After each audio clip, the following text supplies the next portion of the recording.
Hello po guys, so magandang araw po sa lahat. Ngayong araw na ito, i-share ko sa inyo kung bakit lahat ng kasalanan ay napapatawad ni God pagdating sa Kanya dahil po si God is a source of love, hope. Siya yung ending in beginning and a source of all life, of all living things sa mundo natin. Dahil sa kasalanan ni Adam at ni Eve, na pinamana sa atin kung bakit ang duality ay nag-i-exist sa isang individual na tao. Ibig sabihin yung good and bad ay nag-i-exist mismo sa katawan ng isang individual na tao. Kung bakit nag-lower yung mind consciousness ng human into a 3D mind consciousness which has limited beliefs and meron siyang separation. Sa 3D mind consciousness kasi, limited beliefs ang tao. Dahil nasa katawan pa po yun ng tao yung duality, ibig sabihin po yung good and bad, nag-i-exist sa katawan ng isang individual na tao na bago natin ma-hire yung mind consciousness natin into a fifth density of mind consciousness, kailangan po natin maintindihan individually yung kabutihan at kasamaan mismo sa sarili natin as individual human. Sa 3D mind consciousness ng tao, iba-iba yung religious belief natin, iba-iba yung culture natin, iba-iba yung paniniwala natin individually. Kung bakit merong mga individual na tao na naniniwala na hindi mapapatawad yung mga kasalanan nila o merong mga kasalanan na hindi mapapatawad daw ni God, which is mali nga po yun. Meron po tayong dalawang energy, isang positive energy na credit sa heaven at isang negative energy na credit sa inferno.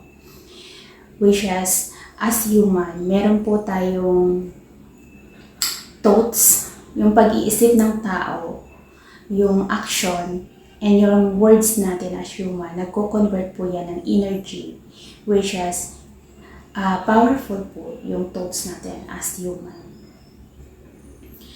Kung bakit, according sa mga iniisip natin, sa action natin, doon na po mismo malalaman kung ano yung energy na nilalabas natin or sino yung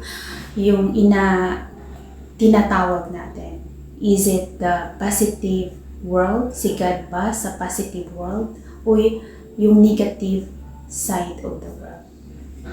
Kaya hindi po natin malilin lang o hindi natin maluloko si God pagdating sa kung ano yung iniisip natin as individual human. Dahil po yan, true energy po pagdating sa kabilang mundo. So dahil nga ang isang tao, merong mga individual na tao naniniwala na merong mga kasalanan na hindi mapapatawad. So this is limited beliefs na isang individual na tao. Ito po ay negative energy which has created ng inferno. Ito po ay para linlangin yung isang individual na tao dahil para isipin mo as individual na tao na yung kasalanan mo ay hindi mapapatawad. Ito po ay isang paraan ni Satanas para linlangin ka dahil po kailangan kanya na i-remain into a suffering and pain kung bakit nagdurusa ka mentally and emotionally, nasasaktan ka dahil dyan sa mga kasalanan na nagawa mo, nasa tingin mo ay hindi mapapatawad dahil your fear is to change and to acknowledge your mistake and to accept na nagkamali ka as human. Kung bakit you remain yourself in suffering and pain at hawak ni Satanas yung kaluluwa mo every time na nasasaktan ka at nahihirapan ka. Dahil you produce a negative energy. Ganyan po ang mga darkness on how to yung nililinlang niya yung isipan ng tao dahil ginagamit niya yung weakness ng tao, yung fear ng tao para linlangin ang tao. At sa side naman ni God, lahat po ay napapatawad. by doing a forgiveness, lahat po ay nabibigyan ng ending and beginning. At kapag ginagawa po natin ang pagpapatawa, dito maiintindihan natin individually yung the value of true love sa sarili natin.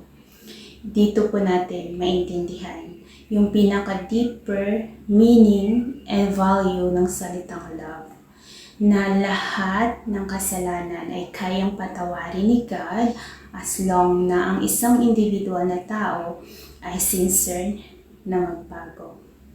Na kaya mong i-acknowledge yung pagkakamali mo, kaya mong tanggapin na ikay nagkamali. Bilang tao po, we're not perfect. Pero ang mahalaga sa isang individual na tao ay marunong kang kumilala at tumanggap sa pagkakamali mo at handa kang matuto sa bawat pagkakamali mo. Ibig sabihin, when you learn a lesson in every mistake na nagawa mo sa buhay, hindi mo na uulitin yung mga pagkakamali na nagawa mo sa nakaraan. At yun ay naitatama mo in this present time.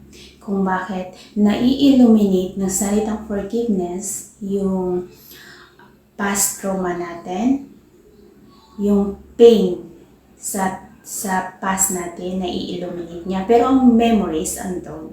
Ang nai-illuminate lang doon is yung pain, kung bakit healing siya sa mental and emotional feelings ng tao, and cleansing siya pagdating sa soul level natin.